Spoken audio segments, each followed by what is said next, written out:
Next సుఖానికి మూలం శ్రమ. ఎప్పుడైతే కష్టపడతారో అప్పుడే ప్రశాంతంగా ఉండొచ్చని ఈ పాఠం యొక్క ఉద్దేశం. నెక్స్ట్ నెక్స్ట్ చూడండి, శ్రమజీవే జగతికి మూలం. ప్రతి ఒక్కరు తిరిగి కూర్చుంటారంటే ఈ సమాజం నడుస్తుందా అన్నా? నడవాలి, కష్టపడాలి, వాళ్ళ పనులను అవసరాలను తీర్చుకోవాలి. చెమటోడ్చక జరగదు కాలం. ఎవరైనా తమ చెమటని చింతిస్తేనే కదా చేతిలో 4 పైసలు వచ్చేది. హాయిగా నేను పోయి ఏసీలో కూర్చుంటాను, నాకు డబ్బులు కావాలి, నేను ప్రశాంతంగా ఉంటానంటే వస్తాయన్నా? అంటే కష్టపడితే కానీ సుఖం అనేది రాదు. కష్టానికి మూలం ప్రతిఫలం వచ్చేదే సుఖం. నెక్స్ట్ చూడండి, జీవితం సుఖమయం కావాలంటే అందరి అవసరాలు తీరాలి, సుఖంగా ఉండాలి. అందరి అవసరాలు, నాకు ఒక వస్తువు కావాలి, నాకు ఇది కావాలి అంటే నువ్వు కష్టపడితే డబ్బులు వస్తాయి, సో అది సాధించవచ్చు. అందరికీ సౌకర్యాలు కల్పించాలి. సౌకర్యాలు కావాలంటే ఉత్పత్తులు పెరగాలి. మరి సౌకర్యం అంటే అంతా విలాసంగా ఉండాలి. విలాసంగా అంటే ఊరికేనే ఉంటామా? ఉండము. ఉత్పత్తులు అనేవి పెరగాలి. సో ఎలా పెడితే చూడండి, ఉత్పత్తి చేయాలంటే ఏం అవసరం? ముడి పదార్థం, మానవ వనరులు, ఆర్థిక వనరులు, చిన్నవో పెద్దవో పరిశ్రమలు కావాలి. ఉత్పత్తి మీన్స్ హియర్ ప్రొడక్షన్ అన్నమాట. సో ప్రొడక్షన్, ఉత్పత్తి కావాలంటే ఏం కావాలంట? ముడి పదార్థాలు. ముడి పదార్థాలు అంటే మెటీరియల్స్ అన్నమాట. నెక్స్ట్ మానవ వనరులు, పనిచేసే లేబర్స్. మానవ వనరులు హ్యూమన్ బీయింగ్స్ అన్నమాట. ఆర్థిక వనరులు, సో ఇవన్నీ కావాలంటే ఫస్ట్ పైసలు పెడితేనే పని జరిగేది. సో అలాంటి పైసలు, డబ్బును అరేంజ్ చేస్తాం కదా, దాన్ని ఆర్థిక వనరులు అని చెప్తాం. చిన్నవో పెద్దవో పరిశ్రమలు. ఉత్పత్తి, ప్రొడక్షన్ అనేది ఎక్కడ జరిగిద్దామా? ఇండస్ట్రీస్, పరిశ్రమలలోనే జరిగేది. ఈ పరిశ్రమలు నడవాలంటే ఏం కావాలి? ఆనాడు అన్ని యంత్రాలు నడపడానికి ప్రధాన ఇంధనంగా బొగ్గునే ఉపయోగించేవారు. కరెంటు అన్ని ఉత్పత్తి చెందినప్పుడు ఏం చేసేదంట? బొగ్గునే ఎక్కువ మొత్తంలో ఉపయోగించేవారట. సో ఎలక్ట్రిసిటీ అప్పుడు పవర్ ఉందామా? కావాల్సినంత లేదు.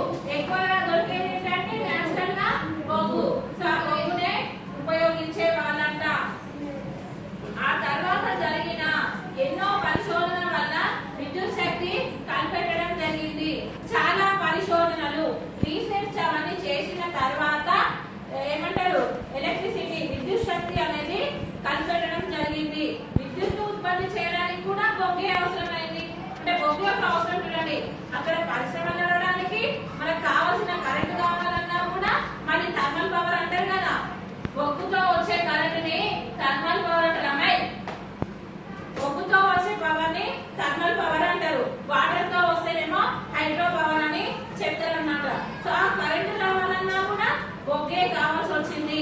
బొగ్గుతోనే ఈ రోజు దేశంలో ఎన్నో పరిశ్రమలు నడుస్తున్నాయి. ఇంత పవర్ వచ్చింది, ఇంత అభివృద్ధి చెందినం, అయినా బొగ్గుతోనే ఇంకా పరిశ్రమలు నడిపిస్తున్నారంట.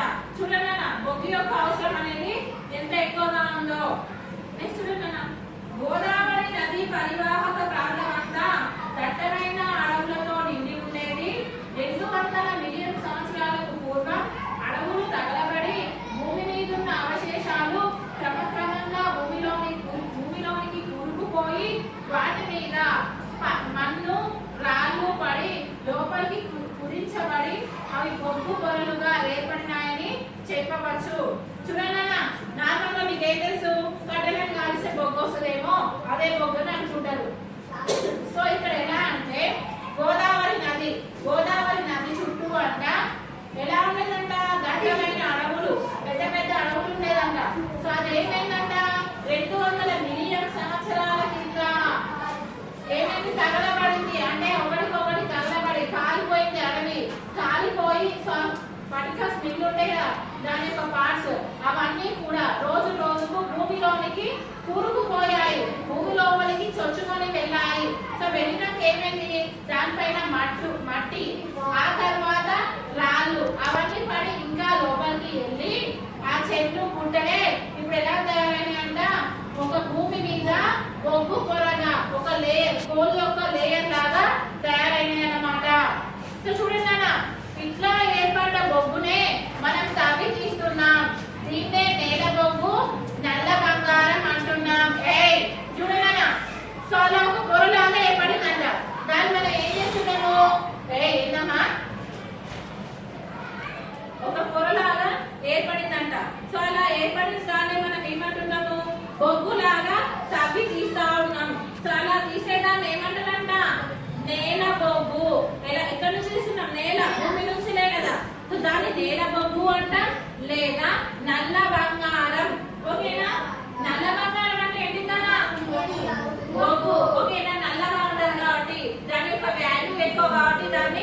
నల్ల బంగారం అంటారు. ఎర్ర బంగారం అంటే ఏంటిరా?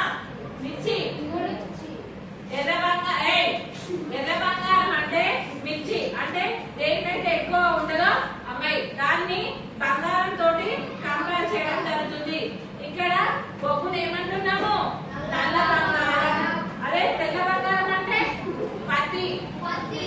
ఓకేనా? కాటన్ సీడ్స్ ఉంటాయి, కాటన్ ఉంటుంది కదా, దాన్ని తెల్ల బంగారం అంటారు. అంటే ఏ దానికైతే ఎక్కువ వాల్యూ ఉంటుందో దాన్ని బంగారం తోటి కంపేర్ చేయడం జరుగుతుంది.